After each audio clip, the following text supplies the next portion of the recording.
तो परमेश्वर का वचन कहता है कि देखिए, वचन में लिखा है कि परमेश्वर इजरायलियों को ऐसे बड़े और भयानक जंगल में से ले आया जहां पर क्या थे, जहां पर तेज विष वाले सर्प और बिच्छू थे। हालेलुया। वहां पर तेज सर्प, तेज विष वाले सांप थे और बिच्छू थे। लेकिन देखिए, जो परमेश्वर कहता है मैं तेरे साथ चलूंगा, मरुभूमि में भी, तुम्हारे दुखों में भी, क्लेशों में भी मैं तेरे संग हूं। और लिखा है कि परमेश्वर आग के खंभे, मेघ के बादल के खंभे में से होकर उनके साथ साथ चला। और वचन कहता है कि ये तेज जो विष वाले सांप थे और जो बिच्छू थे, ये इजरायलियों को डस ना पाए, काट ना पाए। लिखा है कि उन खंभों को परमेश्वर की उपस्थिति को देखकर दूर भागते थे, दूर गिरते थे, और कोई भी इजरायली को कोई भी तेज विष वाला सर्प जो है काट ना पाया जब तक कि वो परमेश्वर की उपस्थिति में बने रहे। हालेलुया। उसी तरह से परमेश्वर कहता है कि मैं तुझे सुरक्षा दूंगा। कोई भी शैतान, कोई भी शत्रु, कोई भी अटैक, परमेश्वर कहता है कोई भी अंधकार की शक्ति है जो है तुम्हें खत्म नहीं कर पाएगी। परमेश्वर कहता है मैं तुझे सुरक्षा दूंगा। परमेश्वर कहता है मैं तेरे संग संग चलूंगा।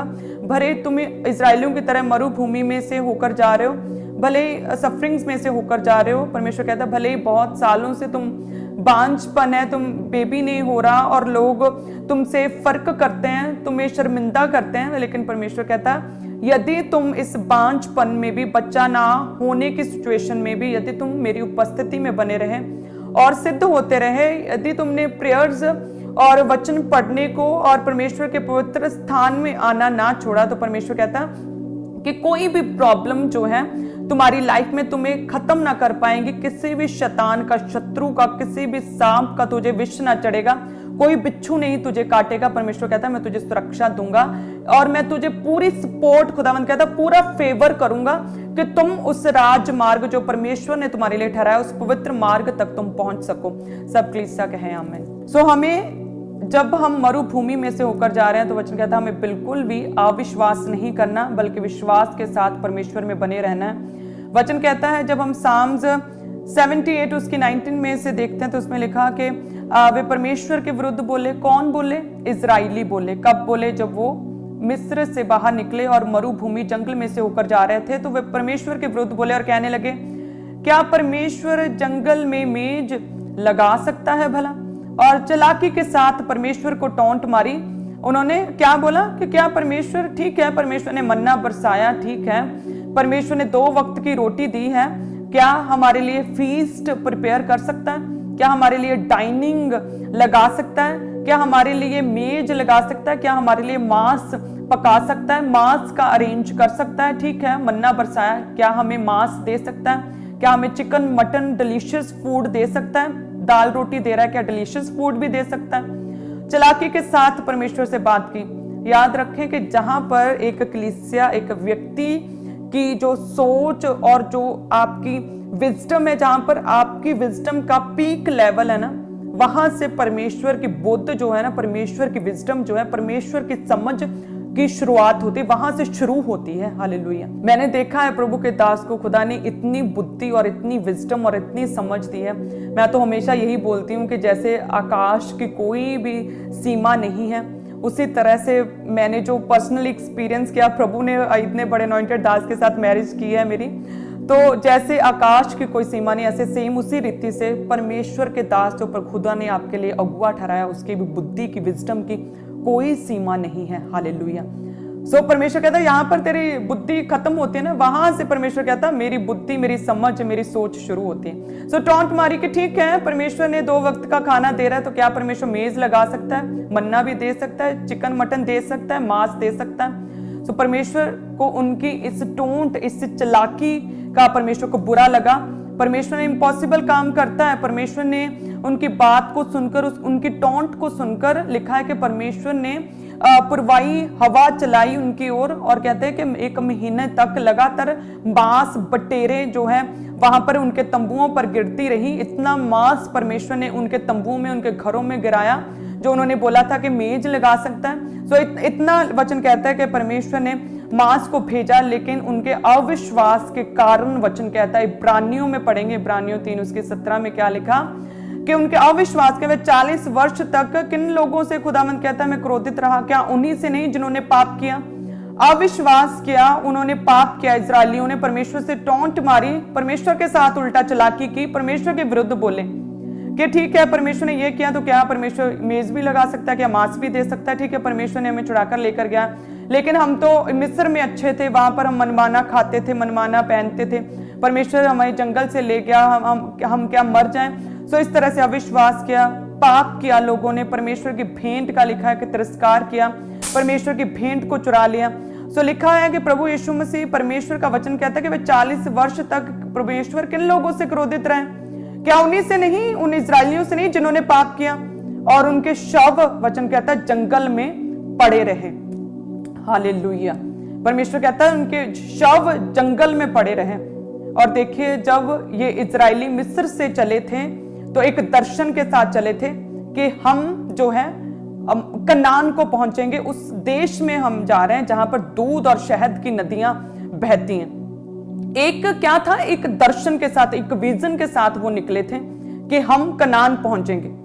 और देखिए अविश्वास के कारण, पाप के कारण, परमेश्वर से ही चालाकी करने के कारण, परमेश्वर के विरुद्ध कुड़कुड़ाने के कारण, प्रभु के सामर्थी दास, मोस्ट इंपॉर्टेंट, के विरुद्ध बोलने के कारण क्या हुआ कि उनके शव जो है जंगल में पड़े थे, अपने कनान तक वो पहुंच ना पाए। हालेलुया। वे अपने कनान तक, अपनी टेस्टमनी तक जो है, अपने छुटकारे तक वो पहुंच ना पाए। जो दर्शन उन्होंने देखा था उस दर्शन तक वो पहुंच ना पाए।